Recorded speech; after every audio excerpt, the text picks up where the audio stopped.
শোয়ার ঘর থেকে উদ্ধার বিষধর গোখরো সাপ।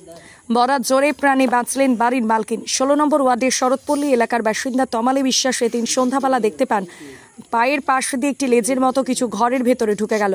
তাতেই তার সন্দেহ হয় সাপ হতে পারে। তৎক্ষণাৎ পাশের ঘর থেকে টর্চ এনে লাইট জ্বালাতে চক্ষু চড়ক গাছায় মহিলার। ভয়ে কাঁপতে থাকেন, আতঙ্কে চিৎকার জুড়ে দেন।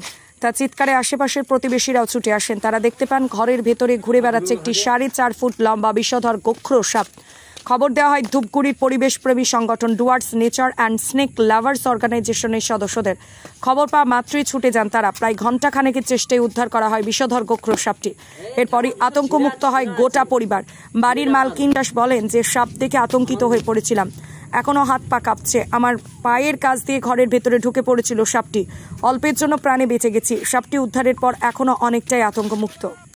আমি এই যে আমাদের গ্যারেজ রুমে আমি বেরোচ্ছিলাম বাইরে আসবো বলে, তখন দেখি ওখানে চোখে আছে একটা, চোখের তলায় ঢুকে গেল। আমি শুধু লেজটা দেখছি। কখন সেটা? এই তো আধা ঘন্টা আগে।